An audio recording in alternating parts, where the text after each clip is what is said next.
What's up, everybody? It's me, it's Alexis Maurice, and it is time for a all-new episode of Hollywood Happenings / the vlog, the life and times of Alexis Maurice. So go ahead and pour yourself a glass of wine because I got a lot to talk about.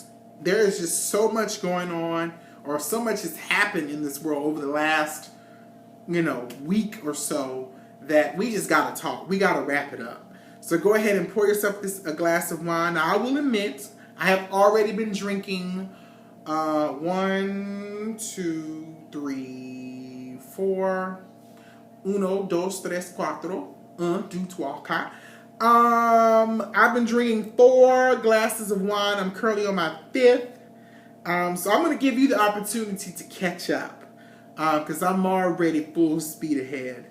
But go ahead and pour yourself a glass of wine. I'm drinking on this bottle of wine, sangria, that's called Lalio. I think that's how you say it, y'all. I might have butchered it. It's imported from Spain, but child, I don't believe it. I got it from the corner store, from the corner market right down the street from the hotel, child. You know how people lie on labels. So, pour yourself a glass of wine, put on some lipstick, pull up a chair, because we got a lot to discuss about the happenings of the world. So while I'm taking my first sip, go ahead and like this video, share it, retweet it on Twitter, Facebook, Instagram, Snapchat, Tumblr. You know I'm trying to come on up. So go ahead and do all of that while I'm taking this sip of my 5th glass of wine. Wow. So much is going on and so much has happened, and I don't even know where to start. Some of you are probably going to disagree with a lot of stuff that I have to say in this video, and that's fine. We can agree to disagree. I'm entitled to my own opinion, and so are you. Interesting thing about my opinion is over the last couple of days surrounding one particular topic, it's evolved. But I know where to start. Let's start with a moment of silence for the people of Nepal. Over the weekend, I think Nepal suffered a 7.8 magnitude earthquake. And currently the death toll is up to over 5,000 people. And get this, guys, that's just kind of in the populated areas of Nepal. Nepal is one of the poorest countries in the world. But that's just in the populated area. Because of the earthquake and the rubble and the rain, the mudslides, they haven't even been able to get to the rural areas of Nepal to see the level of devastation, and the death toll continues to rise. And my heart aches, and I just pray for the people of Nepal. We are a very blessed people. Some people go their entire lifetimes without experiencing some type of natural disaster or some type of devastation, massacres, or anything like that. But for those of us who have not, we got to thank God, and we got to thank God. We got to give God praise. But let's just pray for those people. I was watching a story on CNN this morning as I was getting ready. There was a man, he said he was out in the fields, he was working. They're very poor. But he had to work, and he left his children home, and the earthquake happened, and he immediately rushed back after it was over to his home, but only to find his daughter up on the rubble, and he recovered her, but she was full of blood, and she didn't make it, and she was like 5, 6, 7. And, I can't even begin to identify with how this man feels, or anyone who has lost any loved ones, homes, businesses. Everything is just gone, and it happened at the blink of an eye. So let's just pray a moment of silence for these people. Let's pray for the people of Nepal. You can visit the American Red Cross or any other foundation or charities that you support to support the people. Make a donation, supplies and things of that nature, because they're going to need it. And it's tough even getting in because of the fact that there's only one airport in one of the areas, and there's only one runway currently, and it's difficult getting supplies in to the country. So let's just a moment of silence for those people. In Nepal, people of Nepal, we're definitely praying for you. And one thing I like about times like this is that how people come together, different races, different nationalities, different religion. We can all identify when there's a time to come together and pull together. So let's just pray for those people. Another situation a little close to home is back in the States right now in Baltimore, Maryland. There are some riots going on. Some people call them riots. Some people call it looting. Some people call it protesting. I call it a street movement. I'm 32 years old, and some of us have never ever seen anything like this before in our lifetime. Those of us who are on this planet who've been around the block, a little older, a little seasoned, you haven't seen anything like this in a long time, in a very, very long time. But the riots and the protesting is as a result of the untimely death of Freddie Gray, which is another black African-American man who lost his life as a result of interaction with police officers. Something we've seen too much. We've seen it a lot lately in the United States.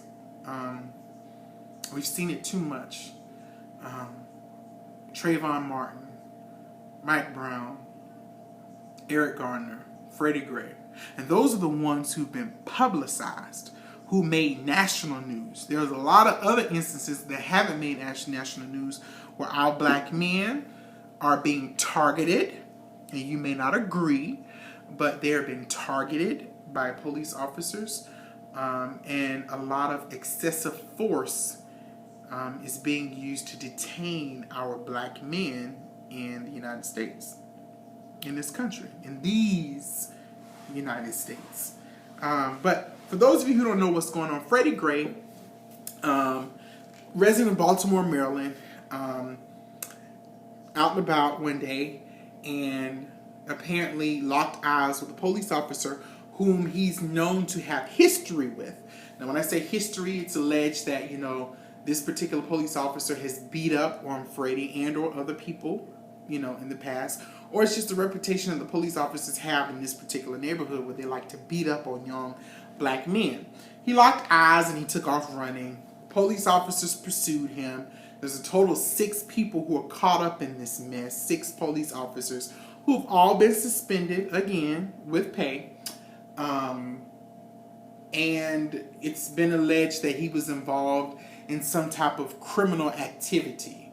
And he knew that, so that's why he took off running. So they pursued him. They eventually, apprehended him and took him into custody.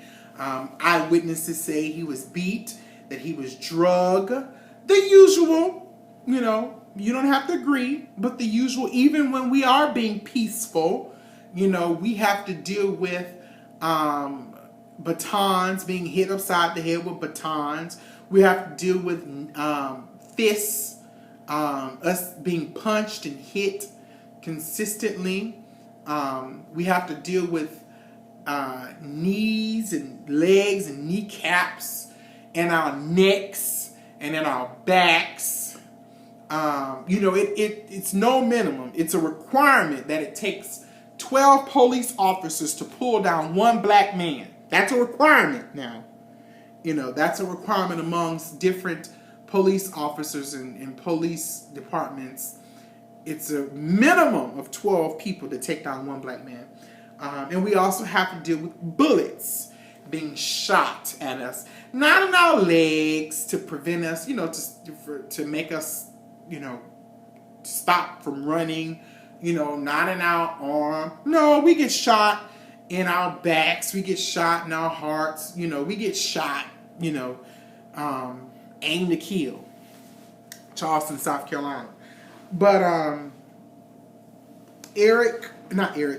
Freddie was apprehended. Like I said, he was put inside of a van, a police van, and people from the community saying that he was screaming and hollering so loud that his screams and hollers brought people out of their homes to see what in the world is going on.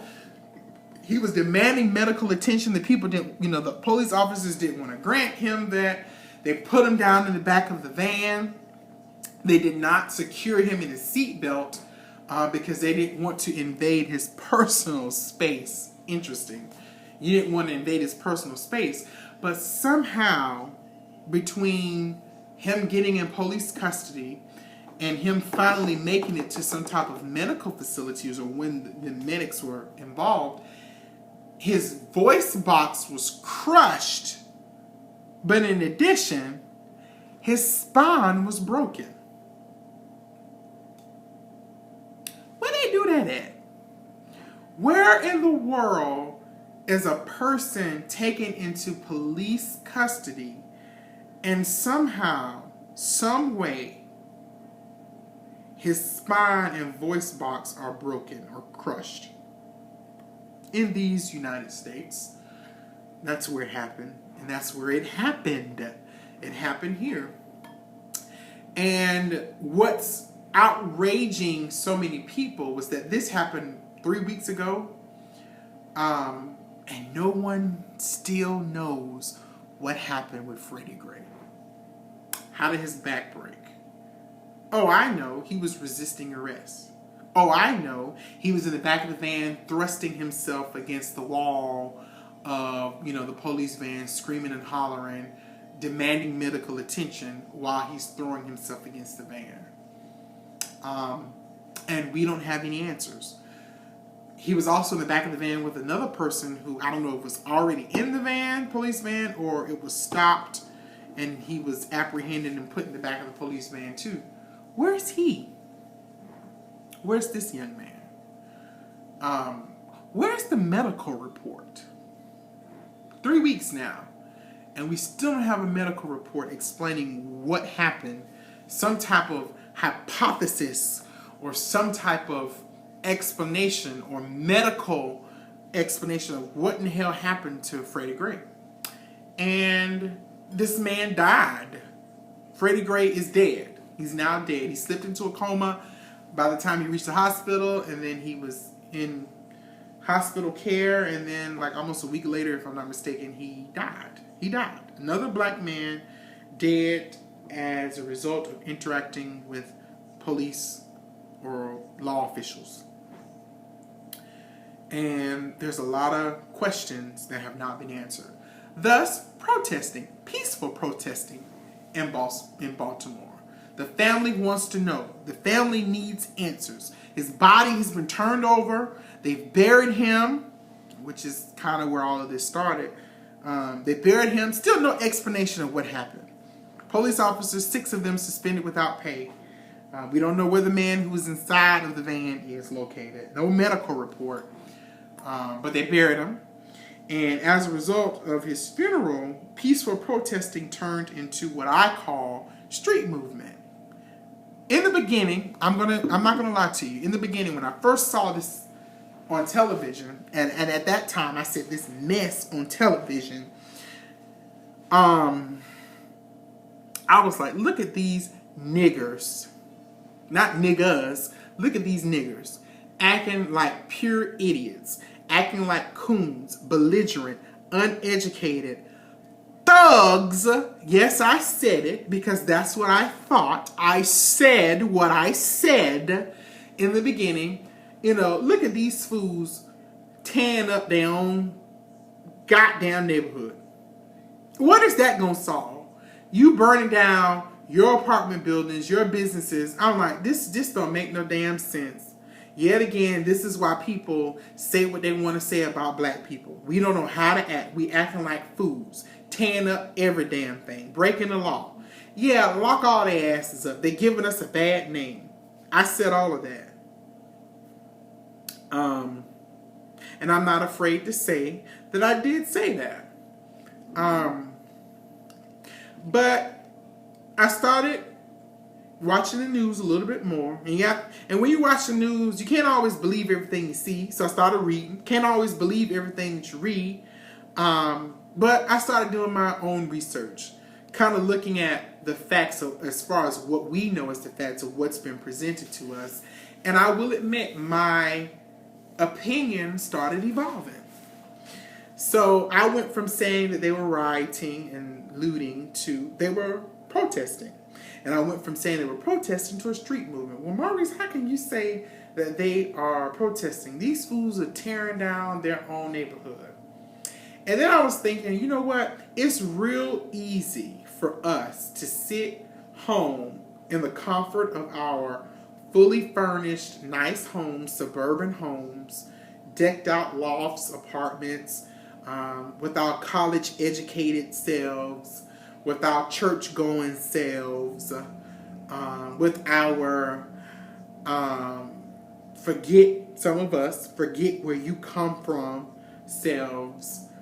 And it's easy for us to sit and watch this and judge. But then I kind of started thinking, I was like, you know what? We don't know how these people feel. We don't know how these young black men and women feel in Baltimore, Maryland. And everyone, there's no excuse. Carry your ass home. There's no excuse why you're out here doing all of this. You're just destroying our neighborhood. I heard the vantage point of some people saying they're glad that they destroyed the neighborhood because the neighborhood was so bad. It was drug infested, crime, violence, prostitution. Some of the reporters even stated that you can walk down the street and see people with skid marks on their arms and stuff. So some people feel or are glad that they destroyed the neighborhood because now hopefully it will force city and government, county, officials to step in and rebuild the neighborhood and get it up to a respectable, to get it back up to where it needs to be. I thought that was interesting for people to say that. But we don't know how these people feel. We don't know how these young black men and women wake up every morning. We don't know how it feels to be racially profiled. We don't know how it feels to be targeted in this neighborhood. We don't know how it feels to feel for your life in this neighborhood and have the police not, some of them feel the police wasn't there to protect them but caused more harm to them. It's easy for us to sit here and judge when we don't know what's going on there. And some people still feel it is no excuse. This is not the way to deal with it. But we don't know how people in that neighborhood have been crying out for help and assistance and they've been continuously ignored or looked down upon. How difficult it is to find or keep a job in that particular neighborhood. How it is, if they try to go up and better themselves, they don't always have the same tools or they don't always have the same resources that we've been afforded. People say this is America, everyone is given equal opportunity. That's a damn lie. Everybody is not given equal opportunity. Sometimes, and I hate to say this, regardless if you're black or you're white, but sometimes circumstances really handicaps people. Dealing with, and I've gone to school with people who have had parents who've been, battling with substance abuse, and they have to take care of their younger siblings. They have to work. They can't participate in after school activities because they got to go home to take care of their brothers and sisters. Because they got younger siblings, they can't go off to college. Because in fear of, if I step away to better myself, what's going to happen to my siblings? Single parent homes. Sometimes they are both parents in homes and the house or the home is just broken. Sometimes people are dealt really bad hands. And I applaud those individuals who rise above it. But those individuals who rise above it, they made a decision, but they also probably had the help of someone else along the way as well. But I had to sit back and think, I'm not going to sit here and pretend like I can identify how those young men felt. They're angry. They wanted to be heard. It's unfortunate that they felt that this was the way that it actually, they needed to be heard. But we don't know what those people have been battling in that neighborhood. We don't know what those people have been battling against, law enforcement in that area. So I'm not going to sit here and detest. I'm not going to sit here and condone. I'm just going to sit here and continue to let my opinion and my stance on this situation evolve. My heart does ache for the people who have lost their homes, people who have lost their businesses, people who have lost their jobs, because there's people who worked in those businesses in those locations who may not be able to work anymore, and they got to start from scratch all over again. My heart does ache for those people, but y'all, without knowing the full story, because we're still in the dark about what happened with this boy, with Freddie Gray. We're still in the dark, but we're also not aware and not equipped with the facts as far as what takes place in that neighborhood. The coverage, there have been, some people say that this all started on social media.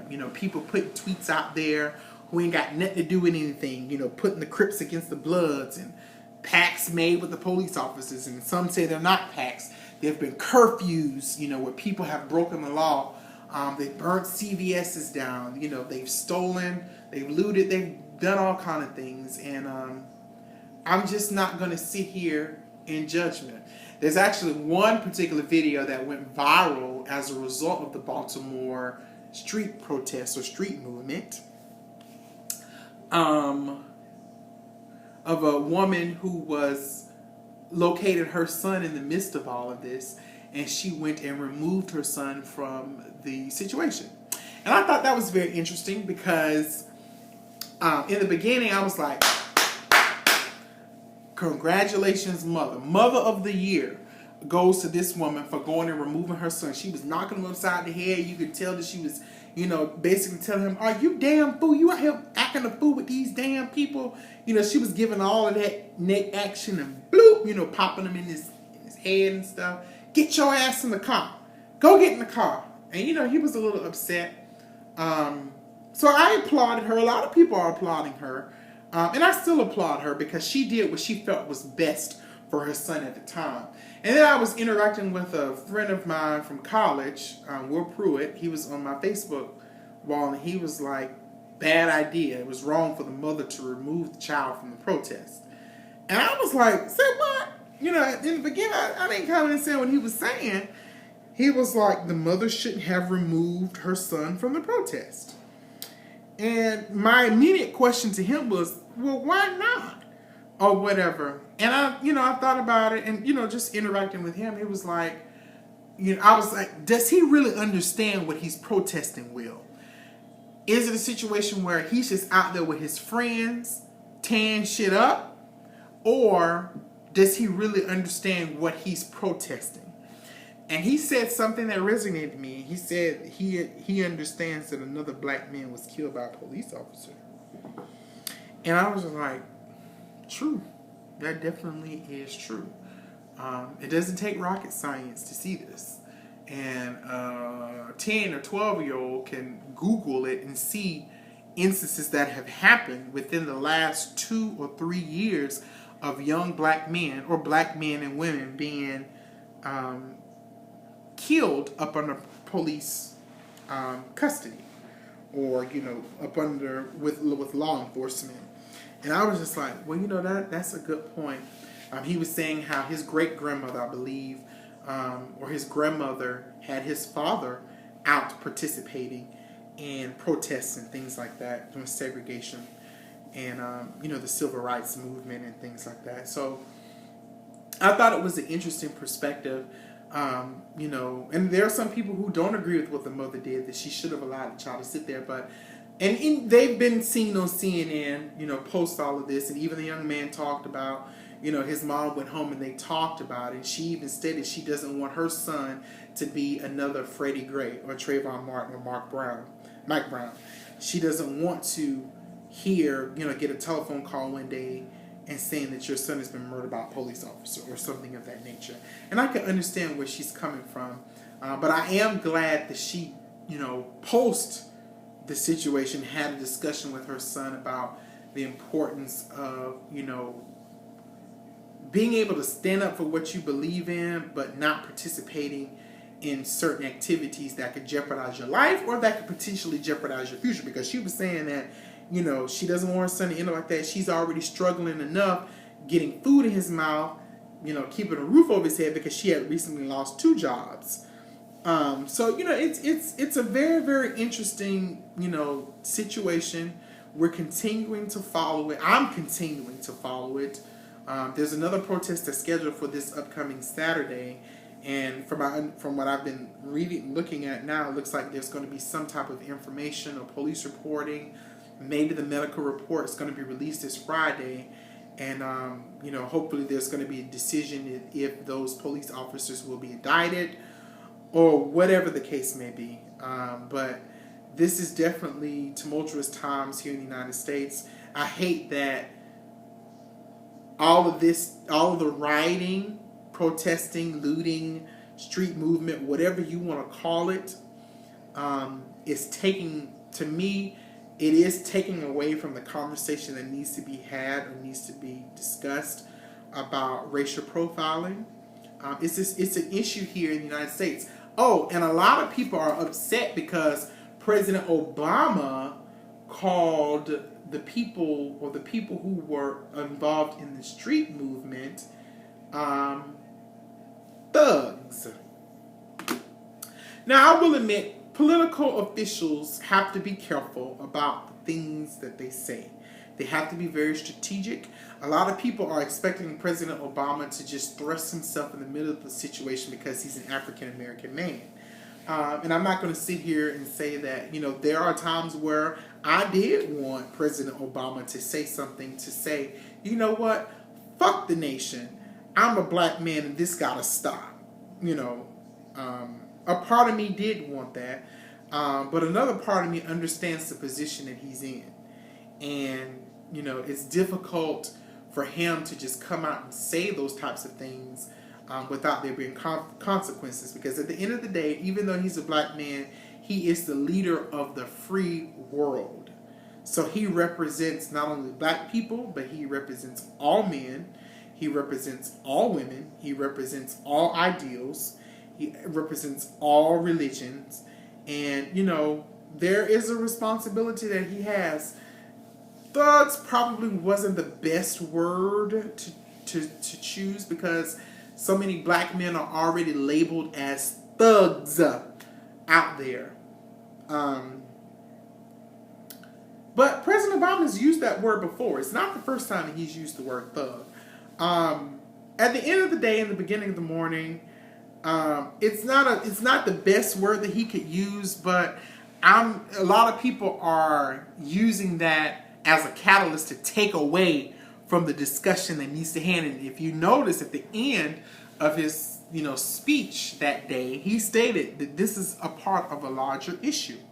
And you can tell that President Obama wanted to go in a little bit more, but he didn't, you know, and he said it's a conversation that really needs to be had, and it's a conversation that's going to take all of us coming together to do the work. But it frightens me because a lot of people who are a lot of non-black people still don't see this issue.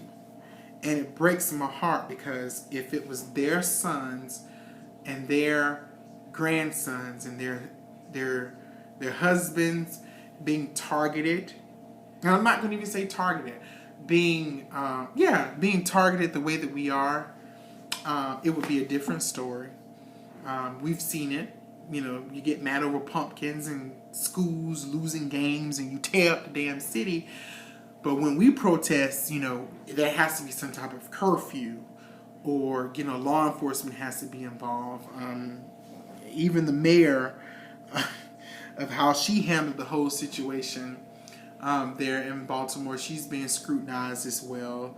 I think she even used the word thugs too. It's just a very, very unfortunate situation.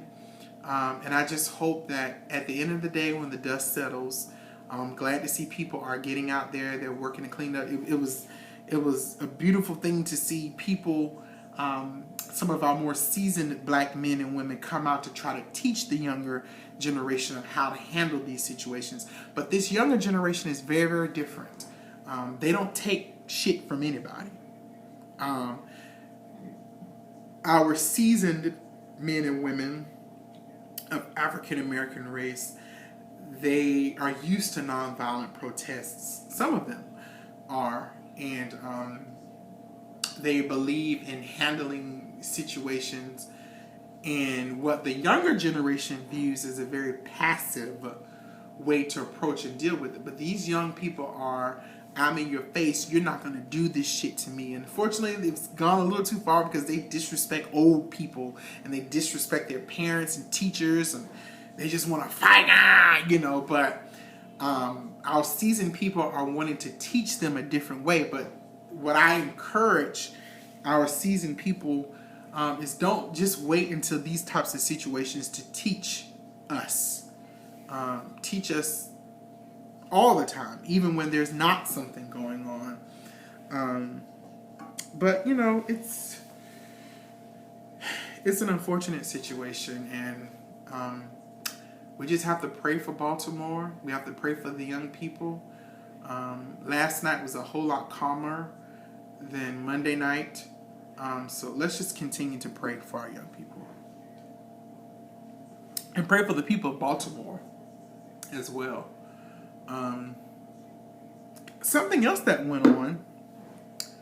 Bruce Jenner's interview on last Friday. Wow. And this raises another topic in America. This whole transitioning thing, men transitioning to be women or women transitioning to be men, is becoming a real big topic in the United States, across the world actually. So Bruce Jenner, married to